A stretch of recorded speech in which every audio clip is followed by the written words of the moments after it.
What are the consequences of living in a society that subordinates human life and dignity to the pursuit of profit margins and market power, and in the process of doing that, defines entire groups of people as less worthy than others? We get things like the racial wealth gap. When we talk about different forms of racial inequality in other parts of life, almost always they're traceable to wealth inequality and inequality in wealth and income. Higher education is not really a great equalizer.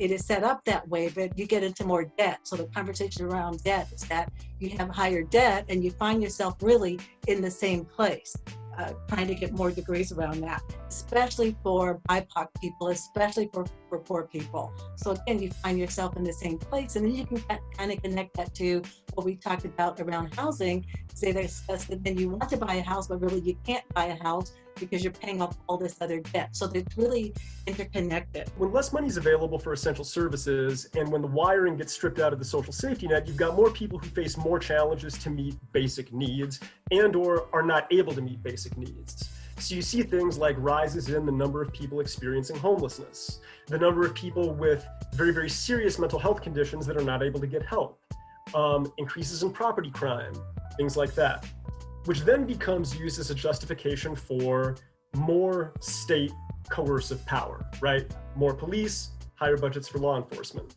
Why is the continuity of police brutality in America so perpetuated? This is much more of an existential threat rather so than it is an individualized or sort of bad apple in a bunch, if you will, to the collective, to the social collective.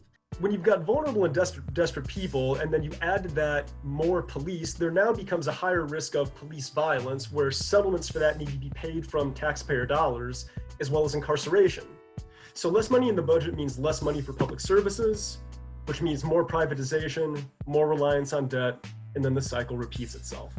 The healthcare inequality is so much more complicated than just patent medications, that so much else goes into it, including the fact that for most of us, our health care is tied to employment, and that means that some people who don't have those 40-hour jobs, those, or work for smaller companies that aren't required to provide health insurance, that those are the people that suffer the most. And that includes often Black and brown people that might be in an industry like the care industry, working for a daycare, a small daycare, or elderly care. Why can't we fix any of this? Like, why can't we make traction on literally any of these things? And why, if anything, do they seem to continue getting worse? And in answering that question, I want to challenge you to think beyond this idea of it's because of lots of individual people are individually racist. What are some of the legal and economic forces that really prevent these things from ever changing, despite the fact that we're aware of them, and despite the fact that most people would recognize that they're unjust and that they're unfair? What we came to, sort of, Dr. Lester made a really good point, is pointing out the facts and is citing statistics. This is public information. We see the flow of the dollar from bonds, from actually the pockets of taxpayers, and less from the actual budgets of police institutions, of the institution of police themselves. So citing the facts, providing a clear line of communication, establishing a comfortable atmosphere to have this conversation in, allowing for admission of flaw, allowing for the opportunity and willingness to question institution or tradition. Maybe we don't ask enough questions, or we get a simple answer, and the simple answer might say, oh, we're using it to pay for technology because we're online. But are you really using it to pay for technology? So we might have to be better consumers and really question and challenge those things a little bit more. We must recognize that we can't solve our problem now until there's a radical redistribution of economic and political power.